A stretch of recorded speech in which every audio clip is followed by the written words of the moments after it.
यदि भगवान लाभ करना चाहते हो तो धैर्य धारण कर साधना करते जाओ। समय आने पर सब होगा। वे ही जानते हैं कि वे कब दर्शन देंगे। दौड़ धूप करने से कुछ फल नहीं होता। समय हुए बिना दौड़ धूप से कुछ फल नहीं होता। ठाकुर कहते थे, समय हुए बिना पक्षी अंडा नहीं फोड़ता। ऐसे अवसर पर मन की अवस्था बहुत ही कष्टदायक होती है। एक बार आशा, फिर निराशा, कभी हंसना, कभी रोना। वस्तु लाभ न होते तक दिन इसी तरह कट जाते हैं, पर उत्तम गुरु पा जाने से वे मन को इस अवस्था से भी झट से ऊपर उठा दे सकते हैं। किंतु यदि बिना ठीक समय के आए इस प्रकार मन को ऊपर उठा दिया जाए तो उसका वेग संभाला नहीं जा सकता, उल्टे शरीर और मन का अनिष्ट होता है। ऐसी अवस्था में बड़ी सावधानी से रहना पड़ता है। सद्गुरु के आश्रय में रहकर उनके उपदेशानुसार सात्विक आहार, पूर्ण ब्रह्मचर्य पालन इत्यादि नियमों का सुचारू रूप से पालन करना पड़ता है। यदि ऐसा न किया तो सिर का गर्म होना, सिर चकराना इत्यादि अनेक रोगों से कष्ट पाना पड़ता है। स्थान बेलूर मठ, 30 अप्रैल 1913। प्रश्न, महाराज, मुझे जब ध्यान एक साथ करने का आदेश मिला है, पर ध्यान तो बिल्कुल नहीं होता, इसलिए मन बीच बीच में बहुत खराब हो जाता है।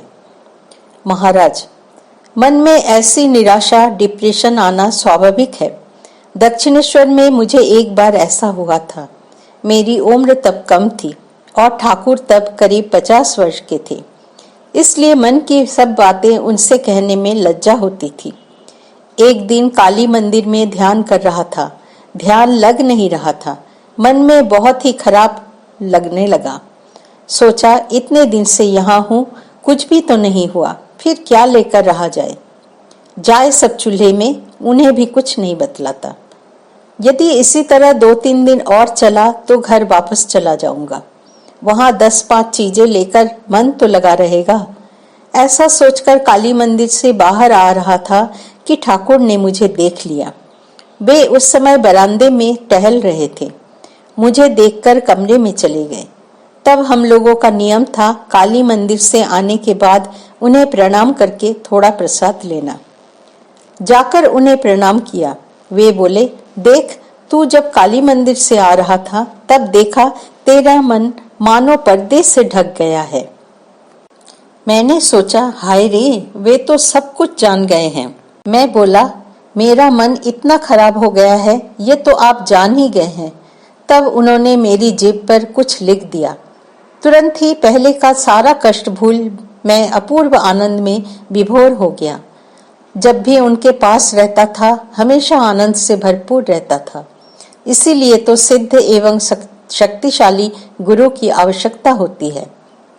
यह आवश्यक है कि दीक्षा देने लेने के पहले गुरु शिष्य एक दूसरे की परीक्षा करके देख ले, नहीं तो धोखा खाना पड़ता है। यह तो 1-2 दिन का संबंध नहीं है। मेरे पास कोई दीक्षा लेने आता है तो पहले उसे भगा देता हूँ। यदि देखता हूँ वो छोड़ नहीं रहा है तब कहता हूँ, यह नाम 1 वर्ष तक प्रतिदिन कम से कम 1000 बार जप करना, उसके बाद मिलना। बहुत से लोग इसी से भाग जाते हैं। एक व्यक्ति को दीक्षा देने के लिए कितनी मेहनत करनी पड़ती है, उसका कौन इष्ट देवता है, पहले यही समझना मुश्किल होता है। एक व्यक्ति को दीक्षा देने के पहले सोचा, देखूं यदि ध्यान में उसका इष्ट मिले तभी उसे दीक्षा दूंगा, नहीं तो नहीं। लगभग 1 घंटा ध्यान करने के बाद एक मूर्ति के दर्शन हुए। बाद में उस व्यक्ति से पूछने पर मालूम हुआ कि वही मूर्ति उसे सबसे अच्छी लगती है। आजकल बहुत से लोग दीक्षा लेकर कुछ भी नहीं करते। जिस तिसको दीक्षा देना ठीक नहीं। बहुत धैर्य चाहिए। धैर्य धारण कर साधना करते जाओ जब तक तत्व लाभ न हो। खूब मेहनत करो।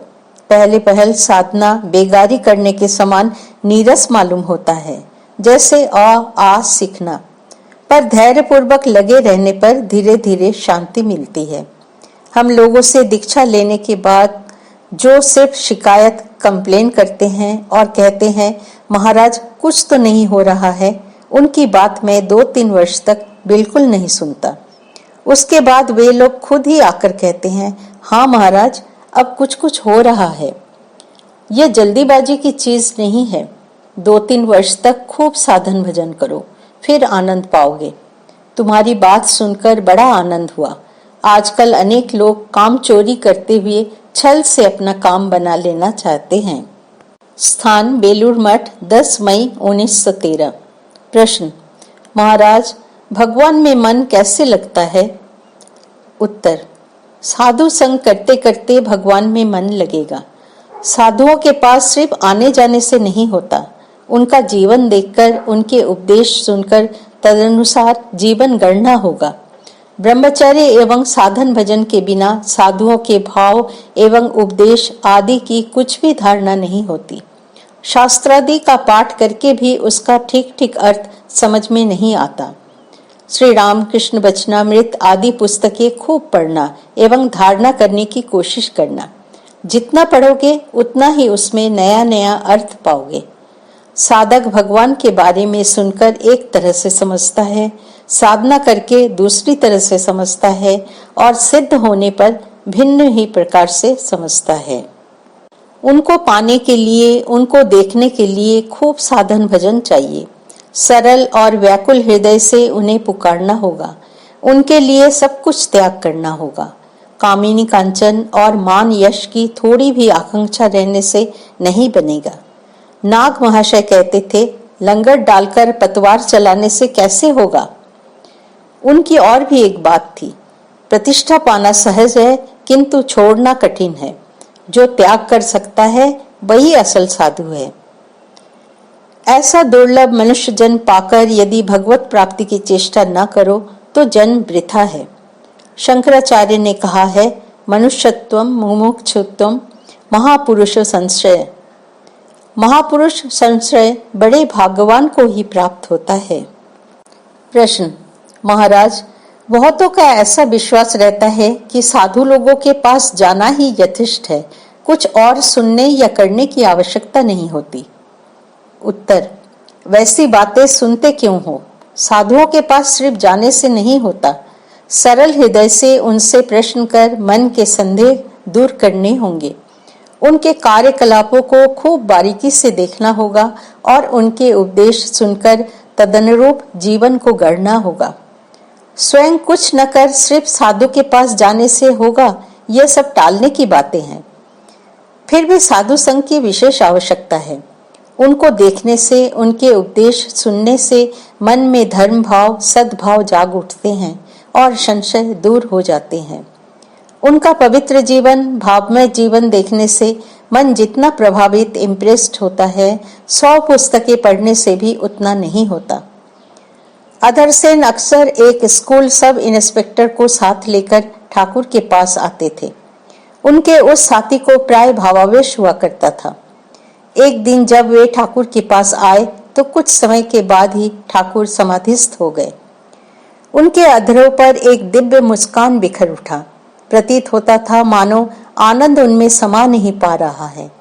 यह देख अधर बाबू ने अपने उस साथी से कहा था, तुम लोगों का भावावेश देखकर मुझ में भाव के प्रति एक प्रकार की अरुचि उत्पन्न हो गई थी। तुम्हें जब भावावेश होता है तो देखकर ऐसा लगता है जैसे तुम्हारे भीतर बहुत पीड़ा हो रही है। भगवान के नाम में क्या कभी पीड़ा होती? ठाकुर के भाव को देखकर लगता है मानो इनके भीतर का आनंद छलक पड़ रहा है। इससे मेरी आंखें खुल गई। इनका भाव भी यदि तुम लोगों के समान देखता तो फिर से यहाँ आना नहीं होता। ठाकुर के पास आए बिना, उनका यह भाव देखे बिना अधर बाबू के मन का संशय कभी दूर नहीं होता। यह हुआ साधु संघ का फल। किंतु जानते हो, तत्व लाभ करने के लिए खूब मेहनत करनी होगी, खूब साधन भजन करना होगा, समझे? प्रश्न, महाराज, संसार में किस प्रकार रहना होगा? निष्काम भाव से ही रहना चाहिए ना? उत्तर, देखो, निष्काम फिष्काम यह सब बहुत ऊंची बात है। संसार में रहकर वो सब नहीं होता। लोग चाहे जितना सोचे कि मैं निष्काम भाव से काम कर रहा हूँ, पर असल में थोड़ी गहराई से देखने पर मालूम होता है कि किसी कामना से प्रेरित हो काम कर रहा है। इसी से दिखाई देता है कि निष्काम कर्म नहीं हो पाता। फिर वे संसार का कर्म करते करते उनके निकट प्रार्थना करनी चाहिए, प्रभु मेरा कर्म कम कर दो।